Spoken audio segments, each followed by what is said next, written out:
जब नील को इन्वेस्टिगेशन की जिम्मेदारी मिली तो उसने कभी नहीं सोचा था कि वह सच्चाई उसे अपनों के खिलाफ खड़ा कर देगी।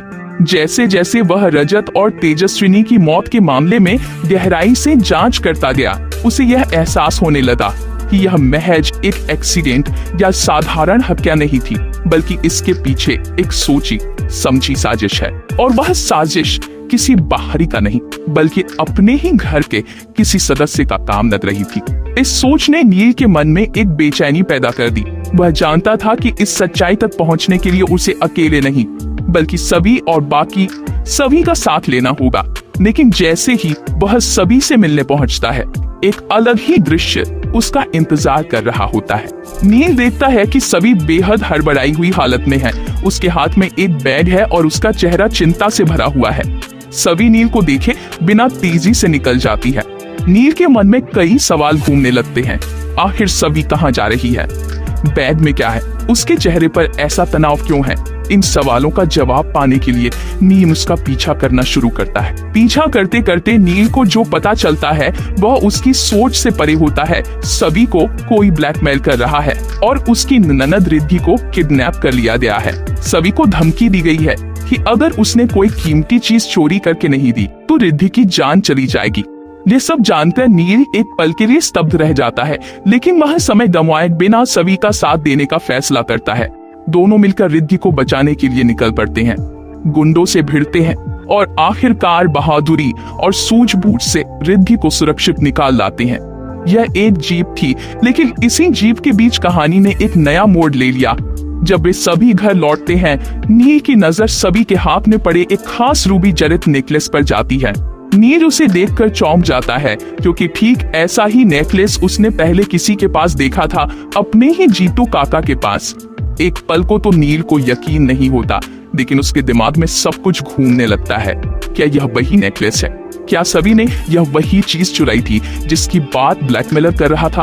और अगर ऐसा है तो जीतू काका का इससे क्या देना देना? अब नील और सभी दोनों इस कड़ी को जोड़ने की कोशिश करने लगते हैं। वे केस की हर परत को फिर से खंगालते हैं। तेजस्विनी और रजत की मौत की गुत्थी के साथ साथ अब ये नेकलेस और जीतू काका का नाम भी जुड़ चुका था।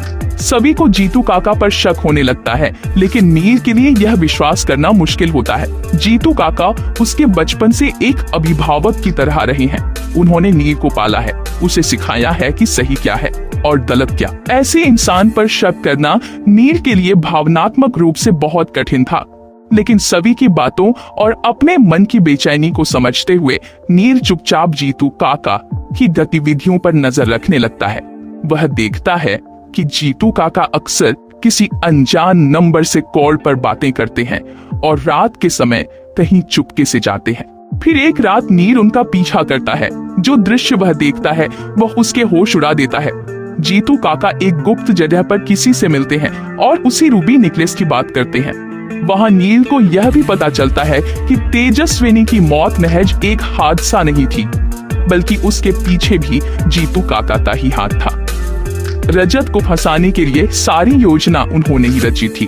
नील को यह सब सुनकर यकीन नहीं होता, लेकिन उसके पास अब सबूत थे, रिकॉर्डिंग थी और सबसे बड़ा सबूत था उसका टूटा हुआ भरोसा। इस सच्चाई ने नील को झकझोर कर रख दिया। जिसने उसे जीवन के सही रास्ते पर चलना सिखाया था, वही उसे गुमराह कर गया। अब नील ने ठान लिया कि चाहे कुछ भी हो जाए, वह जीतू काका को उनके किए की सजा जरूर दिलवाएगा। लेकिन यह आसान नहीं था, क्योंकि जीतू काका सिर्फ उसका मार्गदर्शक नहीं थे, बल्कि परिवार का हिस्सा थे। नील जानता था कि इस लड़ाई में उसे अपने खून के खिलाफ खड़ा होना पड़ेगा। अब नील और सभी दोनों मिलकर केस को सुलझाने में पूरी तरह जुट जाते हैं। उन्होंने जीतू काका की कॉल रिकॉर्डिंग, उनके बैंक ट्रांजैक्शन और कुछ पुराने दस्तावेज जुटाने शुरू कर दिए। इसी बीच उन्हें पता चलता है कि जीतू काका श्रीचंद और एसीपी मांजरेकर के भी करीबी रहे हैं और उन्होंने ही तेजस्विनी को फंसाने के लिए प्लान बनाया था, ताकि श्रीचंद को तेजस्विनी की कंपनी हथियाने में आसानी हो। रजत, जो यह सब जान चुका था, उसी ने विरोध किया था और उसे भी रास्ते से हटा दिया गया। अब पूरा मामला खुलकर सामने आ चुका था, लेकिन नील जानता था कि अगर उसने यह सब बिना योजना के उजागर किया तो जीतू काका सारे सबूत मिटा देंगे। इसलिए उसने पुलिस और मीडिया के सामने प्रेस कॉन्फ्रेंस करने का फैसला किया। सभी ने हर कदम पर उसका साथ दिया। उसने पूरी हिम्मत और बुद्धिमानी से सारी जानकारी इकट्ठा की ताकि कोई भी कानूनी पेच उनका रास्ता न रोक सके। प्रेस कॉन्फ्रेंस में जब नील ने जीतू काका का नाम लेते हुए उनके अपराधों का खुलासा किया तो वहां मौजूद हर कोई हैरान रह गया। पत्रकारों ने जब सवाल पूछे तो नील ने सबूतों के साथ हर बात का जवाब दिया। उसने साफ कहा, सच चाहे जितना भी छुपाया जाए वो एक दिन सामने आ ही जाता है, और जब सच सामने आता है तो हर रिश्ता, हर झूठ की दीवार गिर जाती है। सभी ने भी अपनी बात रखी और कहा, जब अपने ही धोखा दें तो सबसे जरूरी होता है कि हम न्याय के लिए खड़े हो, भले ही वो रास्ता कितना भी कठिन क्यों न हो।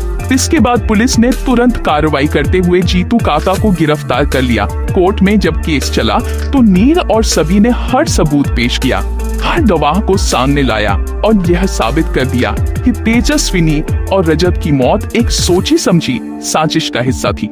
आखिरकार जीतू काका को आजीवन कारावास की सजा सुनाई गई और श्रीचंद तथा मांजरेकर के खिलाफ भी जांच शुरू हो गई। इस पूरी लड़ाई के बाद नील और सवी की जोड़ी और भी मजबूत हो गई। अब वे सिर्फ केस सुलझाने वाले नहीं थे, बल्कि एक दूसरे के सबसे बड़े भरोसेमंद साथी भी बन चुके थे। नील ने अपने दर्द को ताकत में बदला और सवी ने अपने डर को हिम्मत में।